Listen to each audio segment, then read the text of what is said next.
Guys, please don't forget to subscribe on the channel of WealthMunshi. Click on the bell icon and get the latest updates.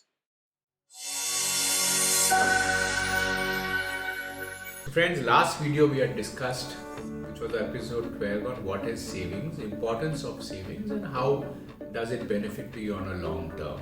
This video we're going to talk about repayments. This is episode 13. What is the importance of repayments? What are the advantages, disadvantages? What is the difference between prepayment and repayment? So what is a repayment? Repayment is basically if you've taken a loan or any kind of debt, which we had discussed in one of the episodes before, we are going to pay that money back. Now that money back which you pay depends on your tenure, the interest rate, the amount of loan you've taken, and the kind of collateral you've given for the same. The most popular repayments in a retail market are primarily four of them. One is home loan, which is the biggest in a retail market. Second is the car. Second could be any kind of utensil or home stuff which you buy.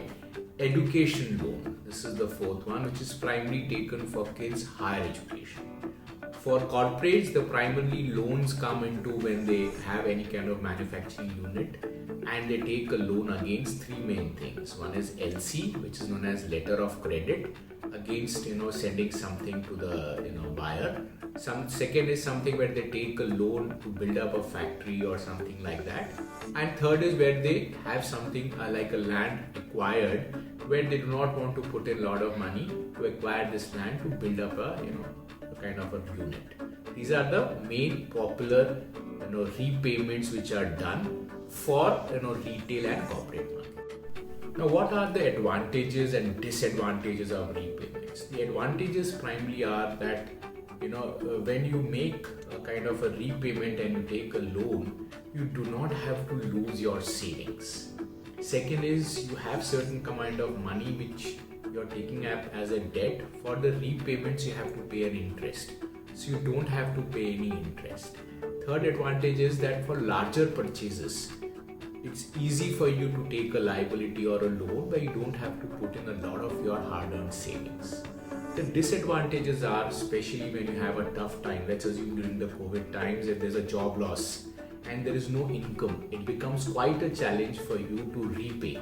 So it's always advisable to have a backup plan. Second is, in case of an eventuality, it's always advisable to have a term cover under Married Women's Protection Act. This is something you need to have primarily taken by your own self, because most of the banks who offer these kind of plans only cover you death by an accident or a total and permanent disability, not death due to any kind of death due to any eventuality due to any natural reason. Fourth is, you always remember that whenever you take any loan, any kind of liability where you're paying a repayment, you need to try to close, especially the home loan, for the first 7 years, because that is the point of time you get the maximum interest benefit, and you would basically be able to get the tax benefit for the same. Post that, you do not enjoy much of tax benefits. Now, what is the difference between payment and repayment? Payment refers something which you make, any kind of money which you pay against the exchange of any good or service which you have bought.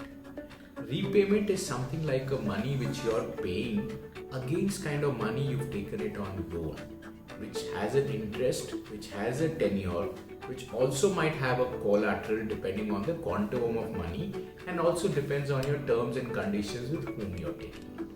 Now, what are the risks involved in a repayment and a prepayment? The repayment risk is basically, well, let's assume I worked for for an export house before starting the business, and I was working for my father. So we used to export garments, jewelry, etc. This basically was exported on LC, DP and DA. LC is basically known as letter of credit, DP is delivery against payment, and DA is delivery against acceptance. So let us assume that if you export something and the person whom you're exporting does not make the payment, that's a repayment risk. You can lose the entire money, right? The prepayment risk is basically where you have taken certain money and he prepays before the tenure gets completed. So it's very important for us to understand, if someone prepays before the tenure gets completed, you do not get the interest what he was paying you after the prepayment is done. It could be a partial or a complete prepayment. So when you take any loans, always look at these clauses as well. Prepayment clause in a repayment is a good idea, because you can try to close your loans. If you've taken a 20-year home loan or a 5-year car loan, you have an option to prepay and close it earlier as and as you get the money in hand.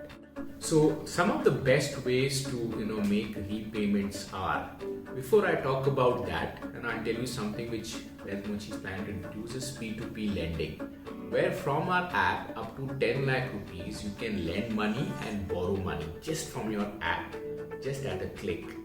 As per your risk profile, if your risk profile is high, you probably get a higher interest rate.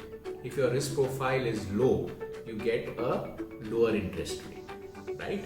Now I'll probably explain in one of the other episodes about that same. But coming back to our topic is the best ways to make repayments.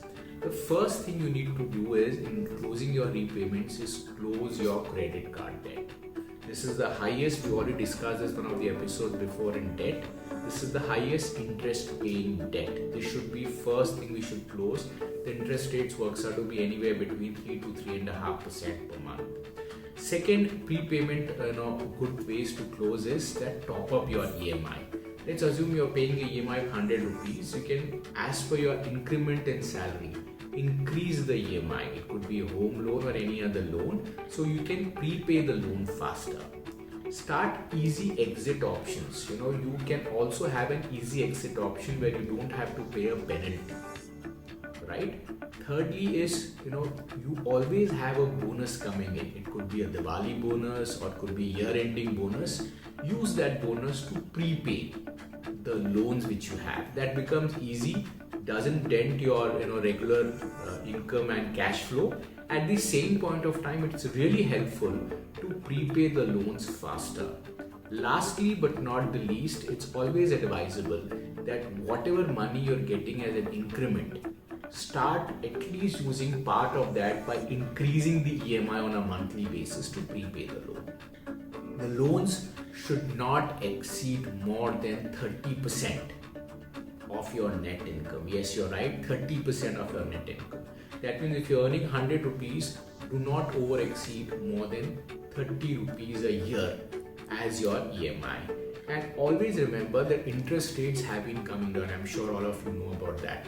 It's always good that you renegotiate with the banks whenever there's an interest rate option which is coming down. I know a lot of my friends and investors who have been investing with the banks in terms of corporates towards their OTs on their FDs, and even the retail investors on their home loan, they are paying same interest rate which we had started, and they have not renegotiated. It's always good if the banks have not reduced it.